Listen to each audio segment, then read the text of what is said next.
Hello there, welcome back to Company of Heroes 2 Abridged, where in the previous part we broke the siege of Leningrad, dying quite a lot along the way, but discovering the true joy of mortars. We also had a run-in with a glitchy tiger, which we've taken home for safekeeping, and then I was mortaring my way across the Polish countryside and having a rather easy time of it, simply because the AI cannot react to your use of mortars.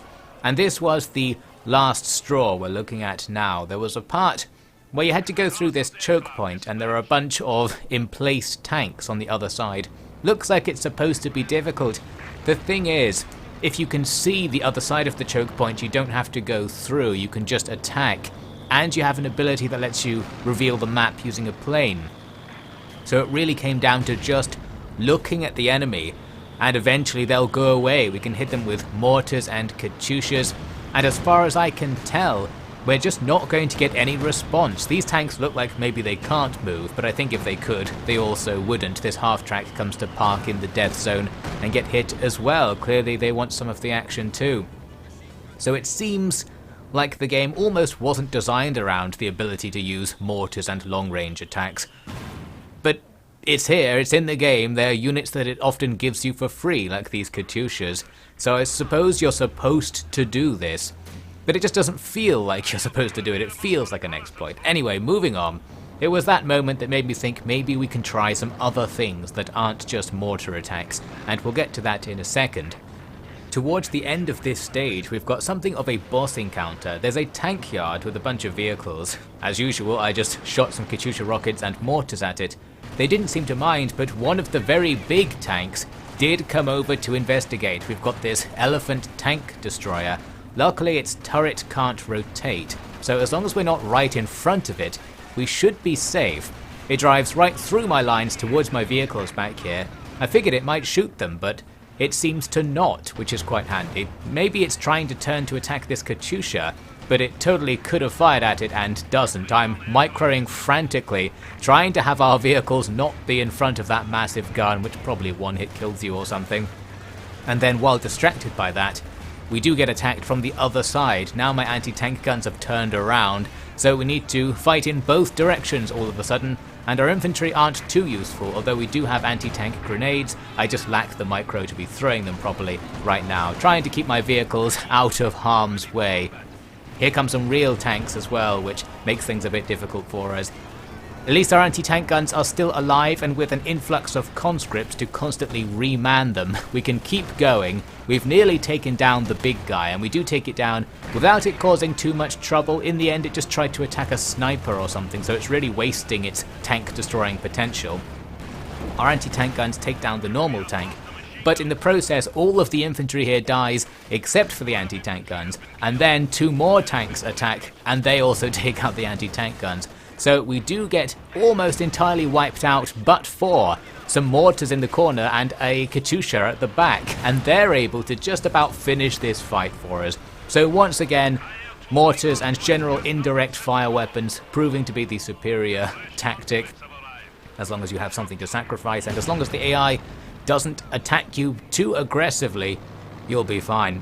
And of course, in situations where you're attacking the AI, it's absolutely exploitatively perfect. Like right here, piles of infantry defending the final corner of the map. We can just rain rockets on them. They don't know where we are, question mark. I think your units are revealed on the AI's minimap when you're shooting at them from the fog of war, but the AI doesn't really do anything about it. They've got loads of troops. We can see them as our flight comes overhead. They're just sitting around. That plane was adding a bomb to the explosive mix towards the end.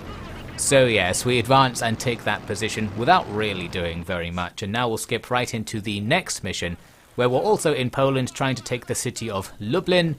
Again, mortars are coming in handy, because in a city map, they're even better, since all of the line of sight breaking buildings will allow you to get quite close to enemy positions and then mortar them, which avoids all kinds of ambushes they've set up for you where you round a corner and there's loads of stuff. You can shoot a flare around the corner instead and then just shoot over the buildings, that sort of thing. So we're skipping most of the start of this mission. We just have to take the lower quarter of the map, and we've now done this. And now things get a tiny bit more interesting because we get a choice. We have to take 2 of 3 points on the map. and the game mentions that if you go to the west you can fight through the city, or you can go to the east and fight through the countryside where we're expecting there to be lots of enemy tanks. So I'm now going to try a slightly new strategy. I'm going to send loads of anti-tank guns and a few sacrificial units to see if we can anti-tank gun our way across the plains and not rely so much on indirect fire this time. We get some very direct fire, in fact, when this new enemy vehicle makes an appearance marauding through the town. Some sort of flak tank that actually looks, ironically enough, like it would be really vulnerable to mortar attack with its open top. Instead, I'm stuck here fighting it with an anti-tank gun like some kind of chump.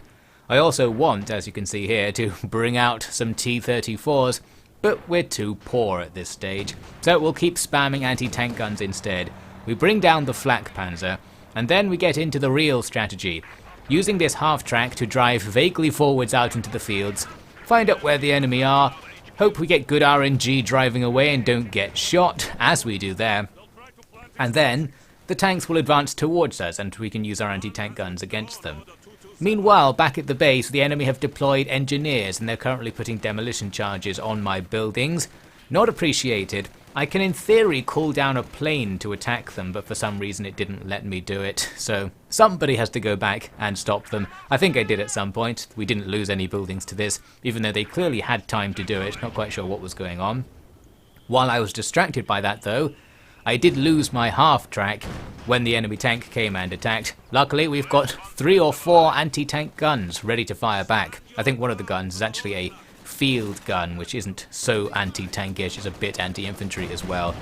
Some point-blank range fire from that field gun takes out the enemy, and you might have noticed a mortar shell falling on my troops, but luckily that's one of my mortars, so nothing to worry about. Obviously I couldn't resist the temptation to deploy at least one mortar somewhere, so even following a vehicle push we're using a mortar, and we're using it very brazenly here. It's actually right at the very front of my advance for some reason, taking on the enemy flak panzer. I probably wanted to see if dropping a mortar shell on this thing would get some kind of critical hit since the crew is exposed on the top, but it looks like we're missing even at this close range, so that's a shame. We've got a light tank and anti-tank guns though, so that should be enough to bring down that primarily anti-infantry enemy vehicle.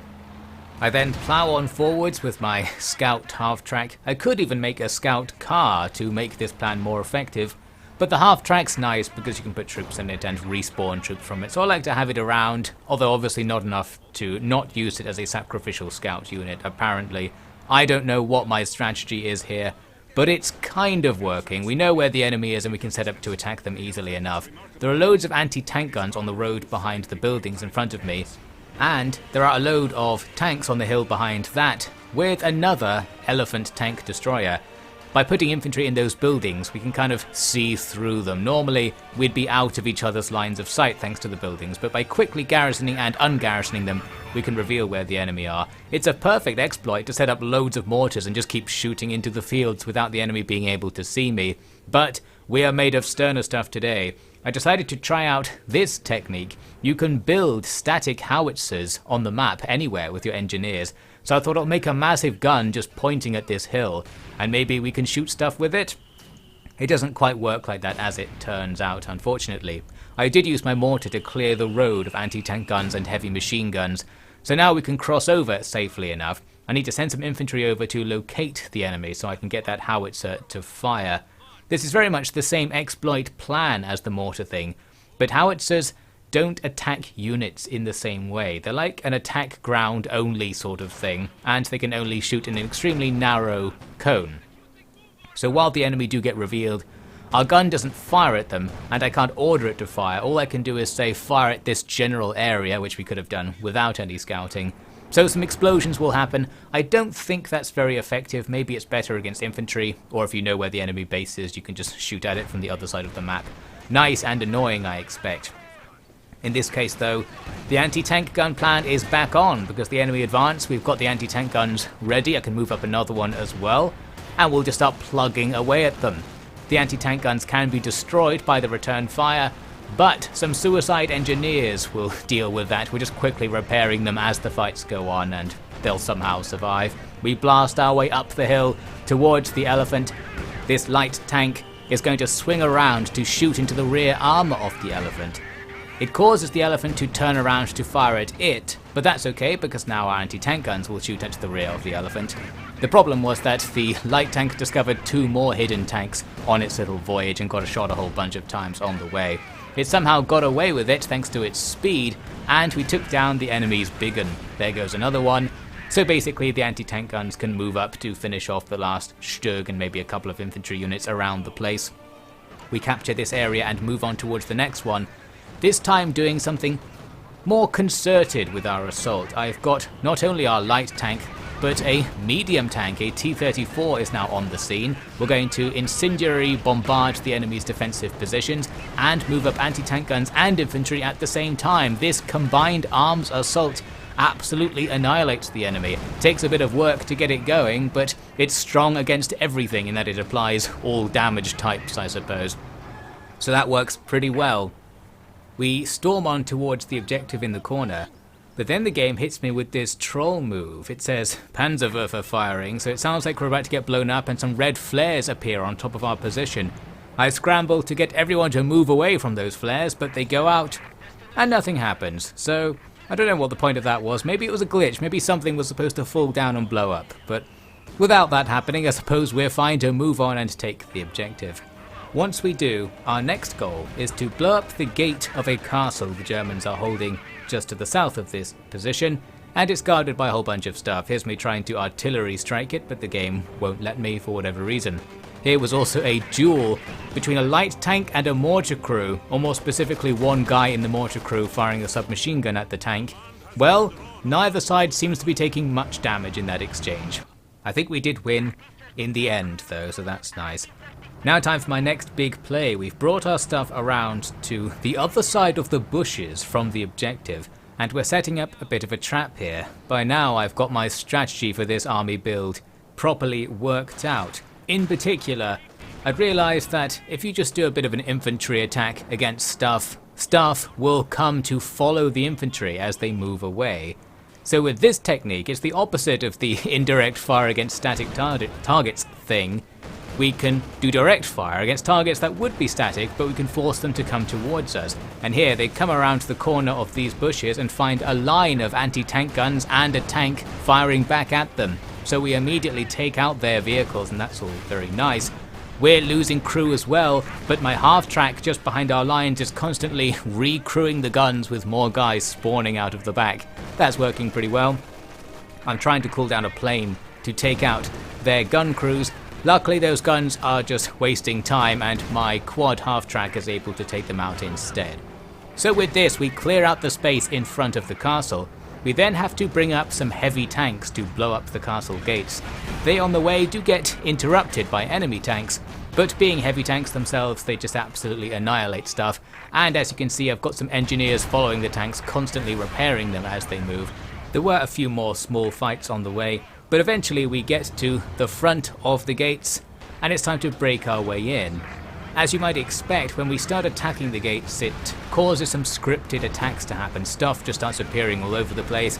Some tanks come in, but by quickly turning the heavy tanks to shoot at them we can deplete their health very quickly, and once we don't need to we'll get back to shooting at the gate. I wanted to bring the gate down as fast as possible, sensing that some chaos was about to ensue. So even here when there are enemy tanks all over the place, I've got our big guns still just firing at the gate trying to take it down rather than targeting the enemy tanks. It's all a bit messy and we lose pretty much all of our infantry, not helped by the fact I forgot to give them anti-tank grenades until right now, a bit too late. I think we would have won that little fight if it went on any longer anyway. But it doesn't, because we bring down the gate. It mentions that some prisoners who were held inside have been executed, which is a shame. We were supposed to be rescuing someone from the castle. But it also mentions there's another place where our prisoners are being held. And this is going to take us back to the plot making a reappearance. Our guy is hanging out with the guy who was talking to about the siege of Leningrad in previous flashbacks. And what they're doing is helping the Polish resistance fight the Germans. And this is the squad that's going to free the other prisoners. They're somewhere on this map. It's kind of implied that our guy was also at the previous couple of battles we saw, but he didn't say or do anything while he was there, I guess. He's supposed to be writing about it, I suppose. So here we have the next mission. This one's a bit of a calm and sneaky mission. We have a few sniper units, and we need to take out officers in this region. I've already shot one of them.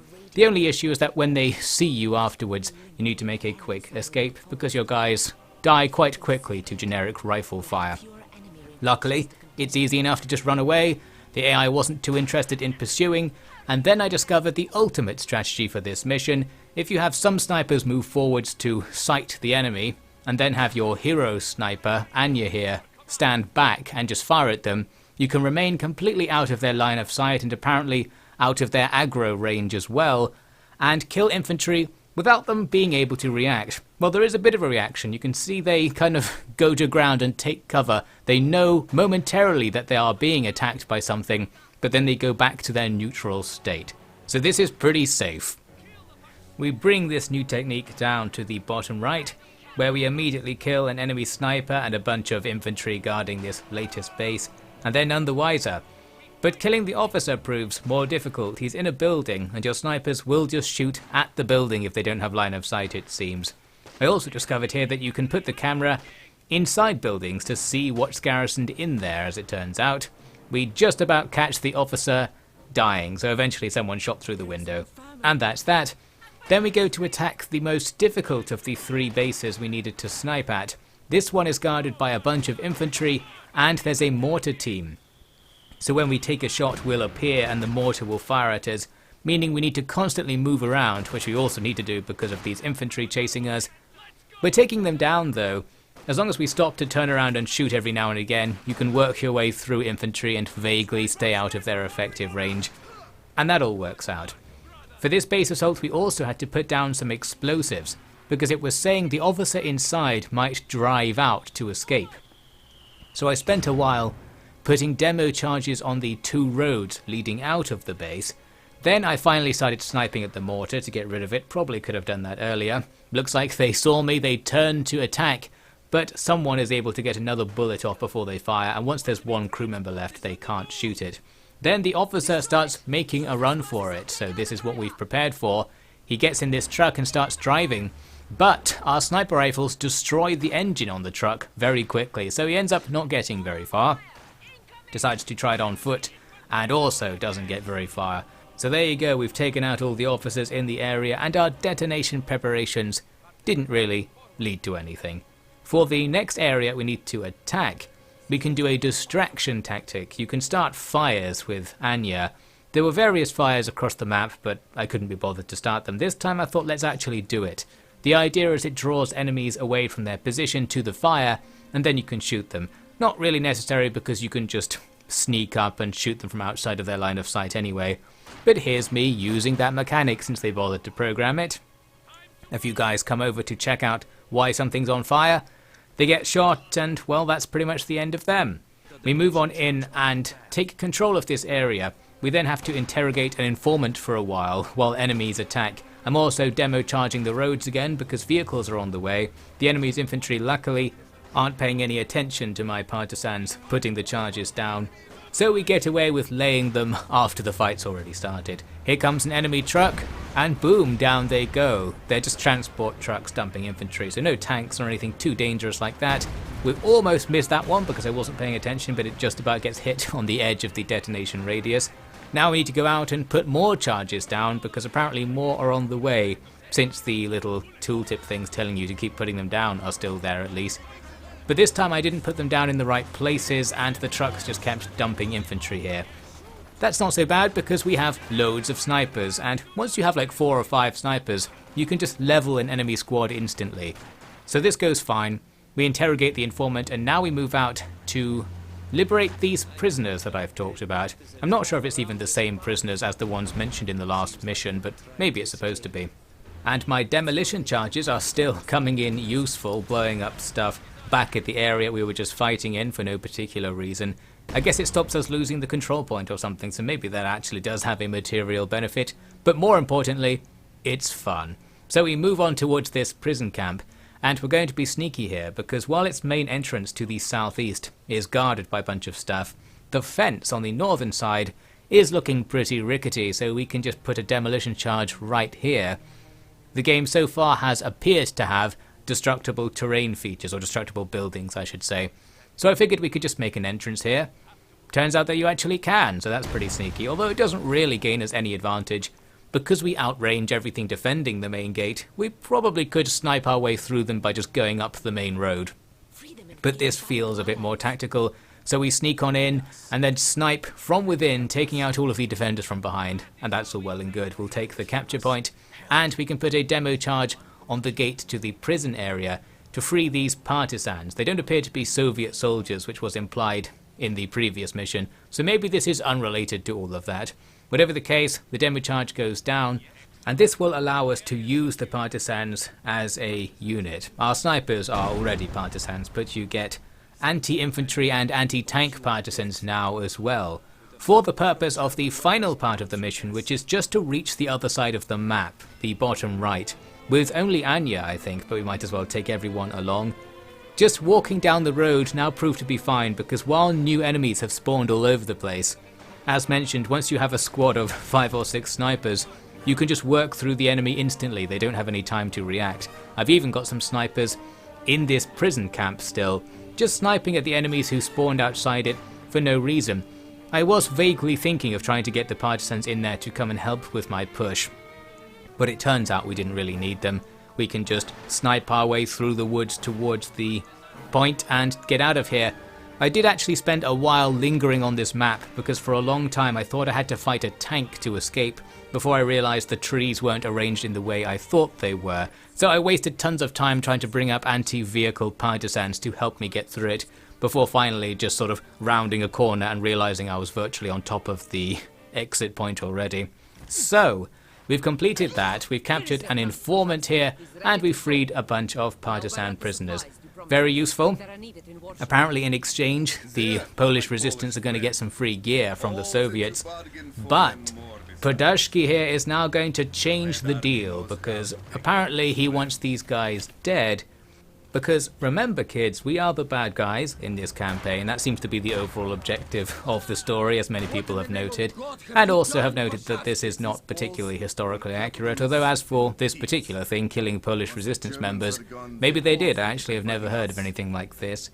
So, maybe they're just capitalists and thieves and we have to kill them anyway. Whatever the case, looks like we're getting rid of our brief cameo from Anya and her resistance squad.